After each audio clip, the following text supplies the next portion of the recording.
तो चलो अच्छा, the first topic that we need to do is normalization and then we would do DDL and DML और उसके बाद फिर हम इसका पास पेपर के साथ इसकी प्रैक्टिकल इम्प्लीमेंटेशन देखेंगे. In the previous class we created table. MS access के अंदर हमने देखा था कि डेटाबेस के अंदर टेबल्स बनते हैं and in those tables we put records and all those records would be linked with each other. ठीक है. और उसमें क्या होता है कि once we add records, primary key is mandatory for all of them. और after, yes Mamun, can you hear me and see the screen? yes. Okay, I admitted you, but there was some problem, I don't know. फिर तुम्हारा disconnect हो गया होगा. खैर अब start करते हैं. आज का हमारा topic That was the Wi-Fi. हाँ, there was some problem. It's okay. So the normalization is the topic that we need to start first and then DDL and DML. सही है. तो normalization basically can be done. What is the process of normalization? It is actually linked with the designing of the databases. When we start designing databases, we need to first normalize all the things. जितनी भी entities that are needed to make the database should all be gathered together in the form of documents that actually flows in the whole organization. For example, if you have been assigned to design a system for one organization or either a school or any organization or a shopping mall or any other shop, then you need to first see and observe how it works. When you observe them, then you need to collect all the documents, seeing what are the entities and who are the customers, on the basis of which you need to collect data. Collecting all the documents, for example, the receipts, the forms that are being given to the customers, the receipt, and what are the things that are being collected in the form of the documents.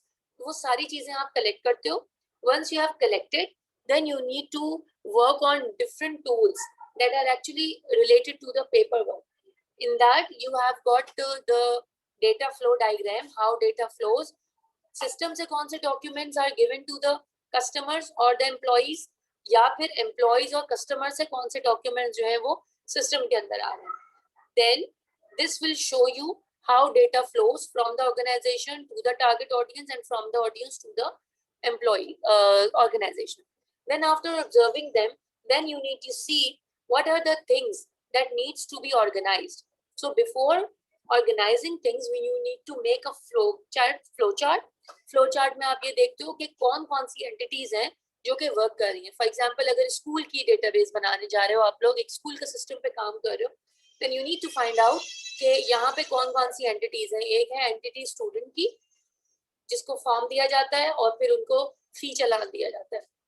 Then employees अपना employ form fill करते हैं और उनको एक pay slip दी जाती है every month. Then the admin staff को हम इसलिए स्टूडेंट एम्प्लॉय एंटिटी से अलग कर देते हैं बिकॉज उनके जो डॉक्यूमेंट्स होते हैं they have got different attributes, just because उनके बेनिफिट्स अलग होते हैं और उनके एडवांटेजेस अलग होते हैं. तो या फिर वहाँ पे सब्जेक्ट्स होते हैं और यहाँ पे सब्जेक्ट्स नहीं होते. So based on the entities, we need to make entity relationship diagram. When we make flowcharts, data flow diagram, entity relationship diagram, then we need to finalize कि कौन सा data है that would keep things in record keeping. और जब हम उनको finalize कर लेते हैं, तब हम आते हैं normalization के phase में. ये तो सारी चीजें वो हो गई जो introduction था normalization का. अब हमने ये देखना है कि normalization क्यों करनी चाहिए and what is the need before making the database. क्योंकि database से एक step पहले normalization is needed. उससे पहले का step मैंने अभी आपको बताया and after doing that हम normalization पे आते हैं. Because if we skip normalization, we won't be able to make a database. Why? Because we need to make relational database. अब relational database बनाने के लिए normalization is important and why we need this. उसके अंदर हम क्या करते हैं normalization में, we need to do 3 steps. One is the जितने भी attributes हैं उनको हमने 3 स्टेप से पास ऑन करना होता है. एक 1NF, एक 2NF और एक 3NF. अगर कि डेटा बिल्कुल इनिशियल फेज में होता है तो हम उसको कहते हैं कि डेटा जो है वो 0NF फॉर्म में है या बिल्कुल 0 फॉर्म में है, उसको हमने 1NF में डालना होता है. अब 1NF में डालने के लिए we need to work on the repeating entities or repeating attributes. अब रिपीटिंग डेटा क्या है? बेसिकली अगर आपके पास कोई भी चीज अगर मल्टीपल टाइम्स रिपीट हो रही है, मैं अगर जितनी भी चीजें उनको मैं एक स्ट्रक्चर्ड डेटाबेस के अंदर जो है कन्वर्ट कर दूं, यानी कि एक डेटा में कन्वर्ट, एक टेबल के अंदर कन्वर्ट कर दूं, उस टेबल के अंदर अगर के कोई चीज रिपीट हो रही है, for example if I have got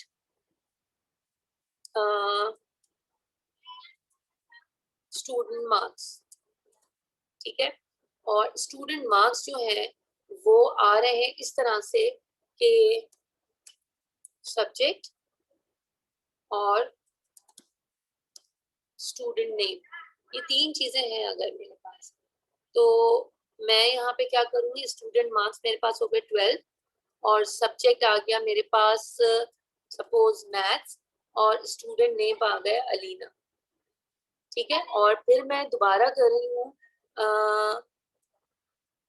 मैंने किया 14 और फिर आ गया मेरे पास यहाँ पे मैथ्स और यहाँ पे आ गया दूसरे स्टूडेंट। देखो मैथ्स रिपीट हो रहा है 2 दफा, ठीक है। उसके बाद मैं दोबारा करती हूँ और मैं ले लेती हूँ 15 और 15 में मैं ले लेती हूँ यहाँ पे सब्जेक्ट कंप्यूटर साइंस और फिर अलीना। अब देखो अलीना भी रिपीट हो रहा है, ना सिर्फ सब्जेक्ट रिपीट हो रहा है बल्कि स्टूडेंट नेम भी रिपीट होना शुरू हो गया, so that counts as repeating data. I need to have this thing sorted out in a way कि जितने भी रिपीटिंग डेटा है वो एक सेपरेट टेबल के अंदर कन्वर्ट हो जाए, then it would be in 1NF या first normal form of the data, सही है। अब यहाँ पे मैं अगर डाल देती हूँ 12 मार्क्स CS में Mamud. Now are you clear about how, what type of data I'm talking about when there comes repeating data? Yes. Mamun, are you clear about it कि क्या repeating data से meaning थे? Okay, so to remove this fact, अब हम क्या करेंगे, हम 1NF पे काम करेंगे। तो 1NF हो गया क्योंकि अभी मैंने सिर्फ आपको ये बताया है, ये removing repeating data, partial dependency और नॉन की डिपेंडेंसी ये हम बाद में देखेंगे। तो अब हम देखते हैं कि एडवांटेजेस ऑफ नॉर्मलाइजेशन है क्या, why do we need to normalize data.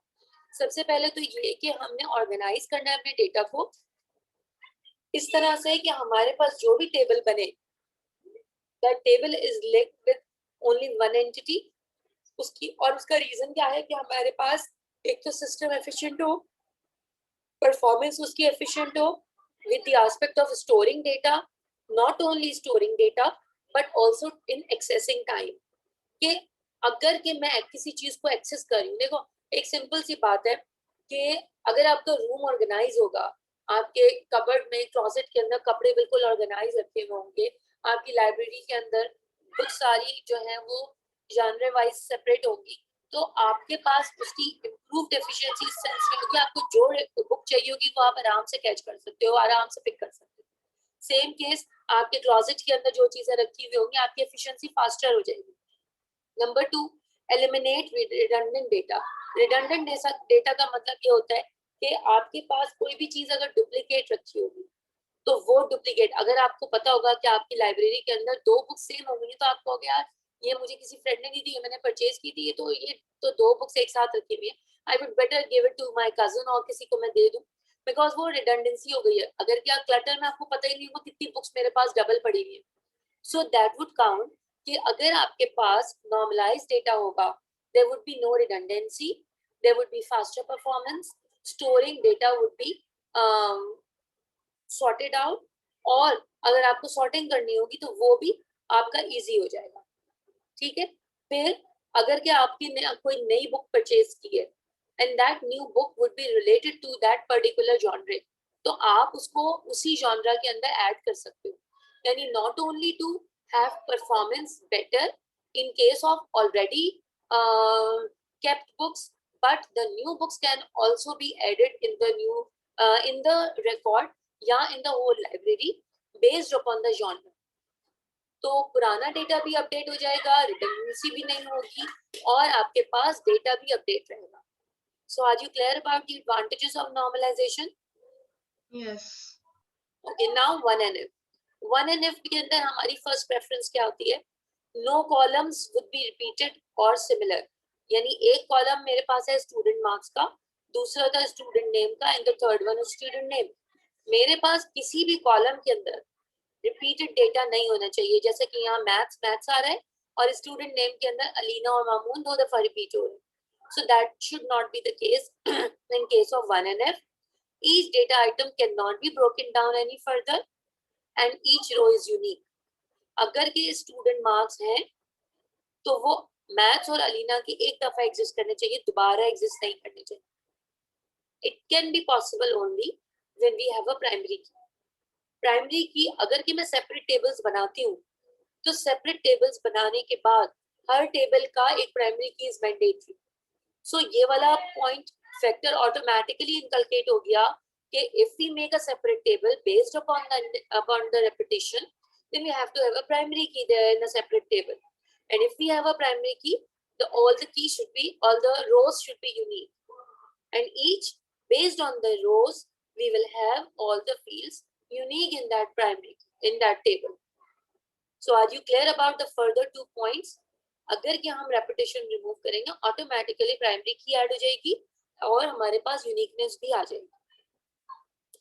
Now moving on, suppose we have got this. Miss last point क्या था? Each row should be different, इसके बाद और unique, each field has a unique name, यानी कि हमारे पास हर फील्ड का यूनिक नेम होगा कि अगर के स्टूडेंट मार्क्स हैं तो स्टूडेंट सब्जेक्ट और स्टूडेंट नेम, एक फील्ड एक दफा आएगी, मल्टीपल टाइम्स नहीं आएगी. क्योंकि अगर कि हम प्राइमरी की और इस पे लगाते हैं तो हमारे पास मे भी चांस हो सकता है हम एक सेपरेट टेबल, क्योंकि हम टेबल्स फील्ड्स को तो हम सेपरेट कर लेते हैं ना, अगर कि हमारा फील्ड सेपरेट हो जाती है तो ऑटोमेटिकली उसके अंदर हमें एक प्राइमरी की लगाना होगा. We would see it with this example. एक और हमारे पास आ रही है. Have a look of it. Student ID, student name, address, house name, house colour and the subject code and grade. ये हमारे पास एक डेटाबेस है. ठीक है, अब इस डेटाबेस के अंदर हमारे पास क्या आ रहा है, हमने आइडेंटिफाई करना है क्या ये 1NF में है. Is it in 1NF? Alina, जी मिस. मामून तुम बताओ, इज इट इन 1NF?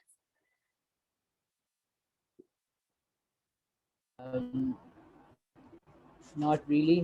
जैसे कि I mean common है चीजें मगर. देखो, just have a look of it. Student ID is common in the rest of the 2 records. So is the student name, address and house color. Just because these are left blank, it doesn't mean that it is not being repeated. It is being repeated. कैसे repeat हो रहा है? It's all different. देखो, Mary Watson के English के marks, maths के marks और infotech के marks, the subjects are different, and there is one student who has got 3 subjects. अगर कि तुम अलीना, तुम 3 सब्जेक्ट्स ले रही हो, English, maths and computer science, तो तुम्हारे अलीना के मार्क्स यहाँ पे 3 सब्जेक्ट से मार्क्स यहाँ पे स्टोर्ड हैं with the subject cost and the grades. Isn't it being repeated? Okay, if this is considered as repetition, then okay. ठीक है, तो अब क्योंकि एक सब्जेक्ट यहाँ पे अलीना के ही तो सब्जेक्ट की बात हो रही है कि अलीना इंग्लिश भी ले रही है, मैथ्स भी ले रही है और सीएस भी ले रही है. ठीक है, so if the primary key consists of like एक बंदे की same 3 subjects, मतलब okay, I got it, fine. सही. देखो, यहाँ पे वही चीज आ जाती है कि अभी डेटा का क्लटर पड़ा हुआ है, उसमें से आपने सेपरेट करना है. तुमने पहले ये किया कि मैं पहले अलीना की चीजें सेपरेट कर लेती हूँ. जब मैंने अलीना की चीजें सेपरेट की, then I got to know that these are the subject that she is taking. ठीक है, then I need to find out कि how can I make it normalized. और नॉर्मलाइजेशन में the first step is 1NF. So 1NF में I need to make it separate in a way that repeating groups should be removed and it should be in a separate table. So now I have to make it, देखो, it is basically in this form. So these are the things that are being repeated. ठीक है, वहां पे भी मैंने यही कहा था कि अलीना जो है it is existing twice and so is the case. So each subject should have a different row, right? Each subject should have a different field. हाँ, तो subject is actually, these are the three things that should be kept separated. Reason being, this is being repeated for a single student. So in that case, we need to identify what are the things that are actually depending upon that. Okay, student ID is based on multiple subjects. ठीक है?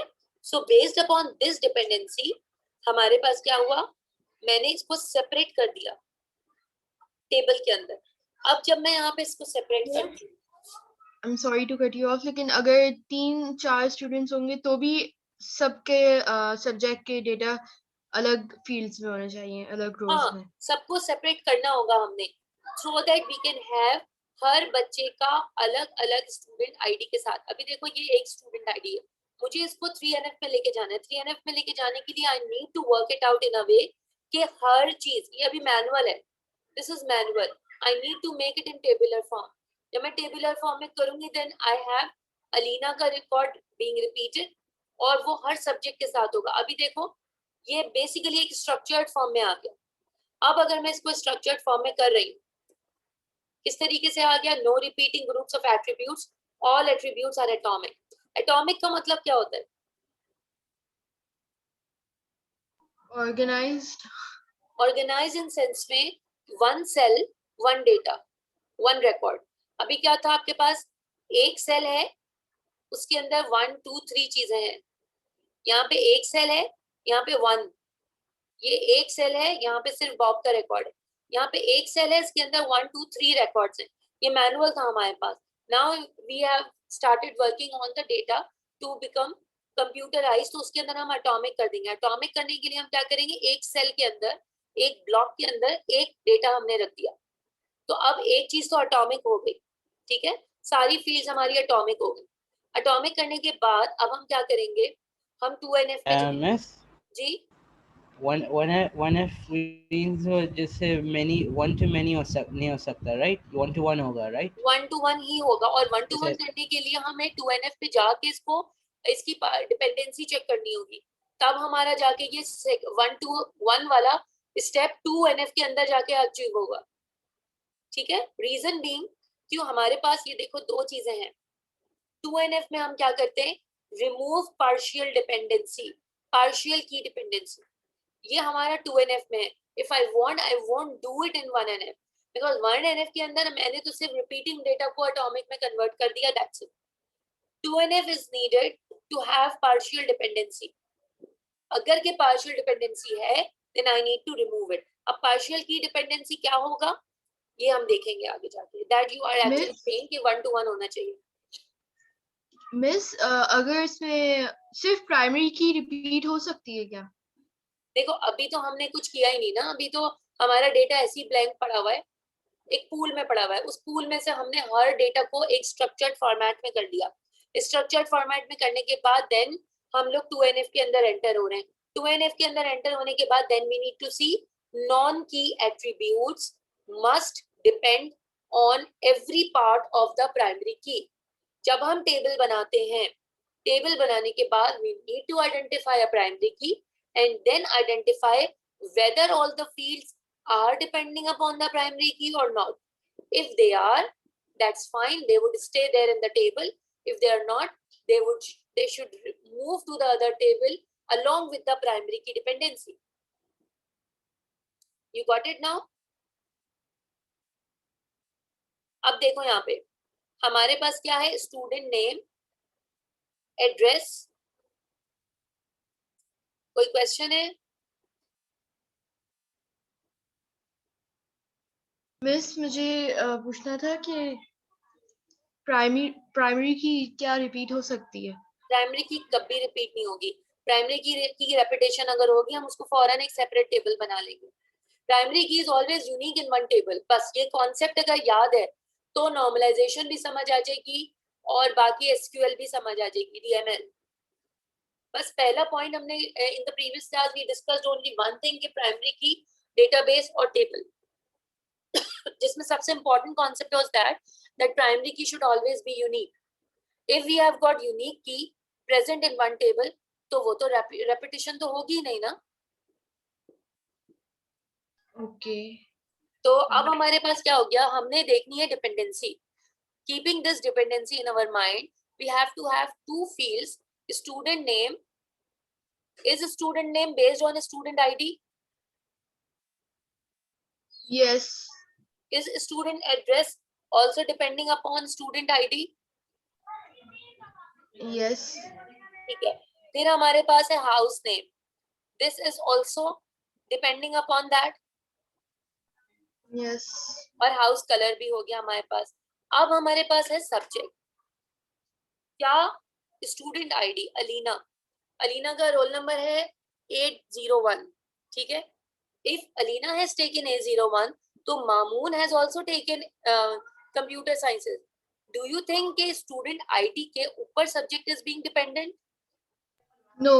No, it is actually a separate entity. Subjects are kept at one place. You need to select a subject, and based upon the student ID, they have been assigned a separate room. We are actually studying computer science, but there are different students हमारे पास college में, और उस college के अंदर जो computer science पढ़ रहे हैं वो यहाँ बैठे हुए हैं. ठीक है. So we have got a separate table of subject based upon the dependency, and then we have